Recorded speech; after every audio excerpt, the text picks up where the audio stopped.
Hi everyone, this is Mix from Sticks and Bobby H, and today we have a detailed review on the Adidas Dame 8 4th quarter KO.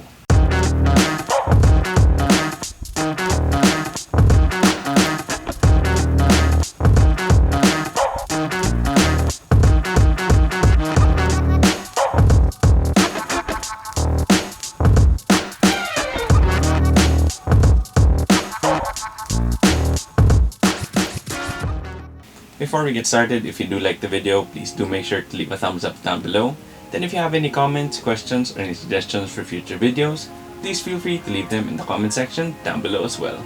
Then I'll also be leaving a link to the SNB page Sneaker Hunters Facebook group in the description box, so I do hope you can join us over there because that is a place where we talk about sneakers and basketball quite a bit. And it's also where we have the SNB page Steel Cabinet, where I take some shoes that I no longer use, or some shoes that I've reviewed in the past, and I put them up for bidding at way below market value.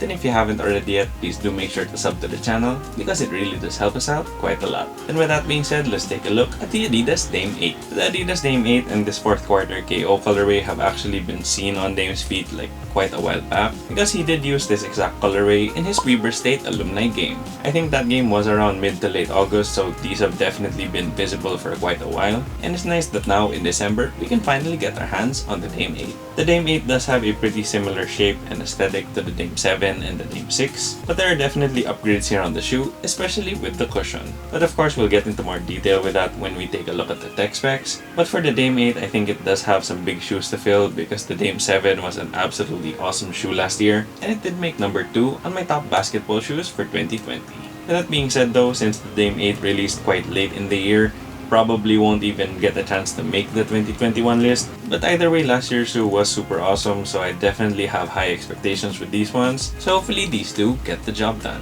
This shoe does look pretty promising though, and I'm excited to take these out on court. And hopefully if these are really good on court like the Dame 7s, they get the attention that they deserve, because like the Kyrie 8, which are kind of flying under the radar, the Dame 8s also kind of did. And with the Kyrie 8s, the issue was just that Kyrie wasn't playing because of the whole vaccination situation. But with Dame, it's just that the Blazers have been underachieving and he hasn't had a really good year by his standards. So I guess in a way, just like Kyrie, Dame's a little bit out of sight and out of mind.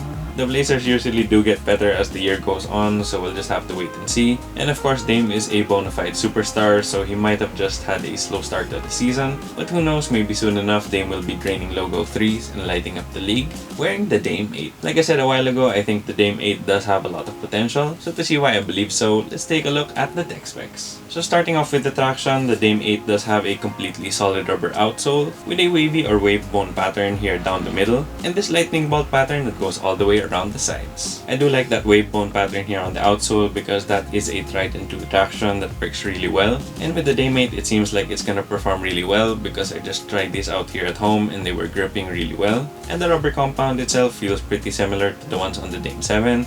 And the Dame 7s had a killer traction, so I definitely expect the same from this. The rubber also feels pretty firm, so I think it's gonna be adequately durable, and you might even be able to take these outdoors. Then moving on to the cushion, this is the major difference between the Dame 7 and the Dame 8, because the Dame 7s did have a full-length light strike midsole, and I did enjoy those. I mean, they broke in pretty nicely, and it was lightweight, provided adequate impact protection, and it was also pretty comfy underfoot. With the Dame 8 though, you have a new cushioning system which they're calling Bounce Pro, and there really isn't too much information about what Bounce Pro is actually made of, but from the press release of Adidas, it is a dual density mix of bounce. So here with the yellow portion, you have your normal bounce, which you did see on like the Dame 4, the Dame 3, but then here on the purple portion underneath, you have the Bounce Pro, which I think is a modified or tweaked version of bounce, and it definitely feels super squishy and bouncy, not just in hand but on foot. I mean, it is pretty similar to like the Flash Foam from Anta, or kinda like the cushion on the Puma Clyde All Pro, which means that it is pretty responsive, pretty bouncy, and has tons of impact protection. But the only issue I do have is that it is pretty thick here at the heel.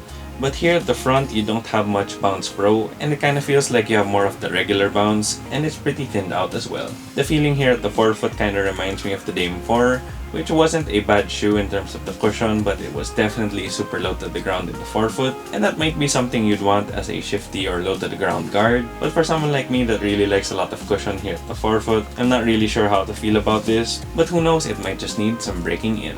So overall for the cushion, I just think that they could have put a little bit more bounce pro in the forefoot, and I also do want to recommend to Adidas that they should try putting this bounce pro like full length without the dual density stuff going on, and maybe try it on like the Dame 9 or like the next Harden, because I really think they're onto something with this Bounce Pro, because it definitely feels like a more bouncy and plush version of Bounce. Then moving on to the materials, you do have an all textile upper, but there are some minor changes in the textile based on whether you're looking at the front of the shoe, the middle of the shoe, or at the heel. Because for the toe portion, it is a very free-flowing and airy mesh. Then here at the midfoot, it is a little bit more of a structured sort of textile. Then finally, here at the heel, you have some more open-celled mesh. Then you also have open-celled mesh here on the tongue, which promotes a lot of breathability. Then you also have a nicely padded neoprene sock liner with these really large ankle pillows here on both sides. The materials are definitely not premium feeling, but they do feel really nice and soft and also breathable, and they're pretty similar in my opinion to the Dame 6, and I really did enjoy the materials on those because those definitely felt light and airy and also comfy on foot. Then moving on to fit and sizing, I did go true to size with the Dame 8 and it fits me perfectly well. I did get the chance to try these in store, and that was pretty much a weird coincidence because I wasn't really looking for the shoe and it was like, hey, I'm here. So I tried it on in my true size and it fit me perfectly right from the jump. So that's definitely what I would recommend if you have a narrow foot or a normal good foot. It has a very much one-to-one fit, and I didn't really have any dead space anywhere on the shoe. So like I said, I would recommend going true to size if you have a narrow foot or a normal good foot. But if you have a wide foot, I would recommend going up half a size. I know the sizing of Adidas shoes is all over the place, but I am happy to report that, like I said, it fits true to size. Then moving on to the aesthetic details, I kind of want to start off with the box because the box was a bit more flashy than I expected. I mean, for the most part, the Dame boxes have been pretty simple, but this is a bit more colorful and has a lot more detail. And then for the shoe itself, we do have the 4th quarter KO colorway, which is a little bit loud with that purple and that sort of light neon green or maybe neon yellow. And there are also quite a few nice tidbits on the shoe. So starting off with the outsole, that wave bone pattern is this neon green, and then surrounding that, you have that lightning bolt pattern with that high yellow. You also have some cutouts here at the midfoot where you can see that purple Bounce Pro. And then moving on to the midsole, you can see that Bounce Pro again, and that's in purple. Then you have your Bounce Pro branding here at the heel. Above that, you have that regular density bounce with that signature bounce texture, and that once again would be in that high yellow. And then for the upper of the shoe, you have it pretty split from the front to the back, with the front part being that purple and the back part being yellow. You also have purple laces on this colorway, and for your more intricate details, you have some fuse here on the lateral side, which is purple, and then on the opposite side, it is this bright bolt green. You also have a purple 3 stripes on the lateral side of the midfoot, and then on the medial side of the midfoot, you do have Dame, but it's sort of underneath the stitching and gives a pretty unique sort of holograph look. You also have Dame written here at the back tab, and it has this sort of font that looks pretty funky. It's like the Dame was shaking, and that font is also used here on this quirky little side pull tab where you have 4th quarter KO written in bolt green. And for my favorite detail on the shoe, you have the insole where it has "bye" with a waving hand.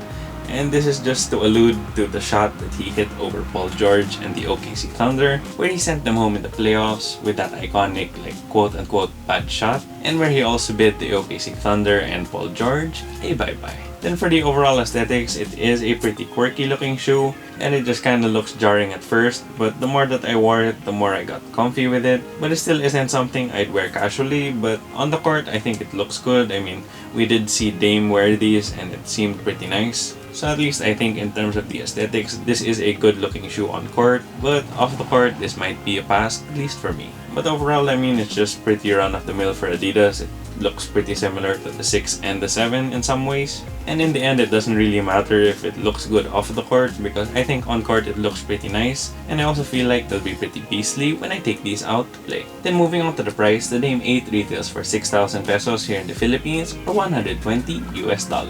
I'm definitely digging that even though they changed the cushioning system, they still retained the price, because the Dame series kinda went hand in hand with the Kyries, but the Kyries have been getting a little more expensive, while the Dame signature shoes have relatively stayed affordable. I personally am pretty excited to start balling in these because the traction seems pretty beastly, the upper is comfy, the heel cushion with that thick Bounce Pro is really great as well, and the only real thing I'm waiting on is to see whether that forefoot cushion is gonna improve, because if it does end up doing so, then this shoe will be absolutely amazing. I did get my pair over at the Adidas store at Ayala Malls in Manila Bay, but you can also get them at select Adidas stores, the Adidas website, and the Adidas app. They did already release this 4th quarter KO colorway in the Philippines, and they also had the black and white colorway, which I think is the Rip City one. But if you are in the US, this 4th quarter KO colorway is releasing on the 19th, and then for the white and black colorway, it's probably gonna be early in January 22, as well as the 2 other upcoming colorways. So there you have it, guys. That was my detailed review on the Adidas Dame 8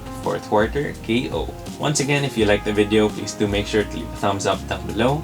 Then if you haven't already yet, please do make sure to subscribe to the channel and click that bell icon for notifications. And as always, whether you're looking for that retail win or you're trying to pull up from half court and send them home for the summer, just keep on hunting.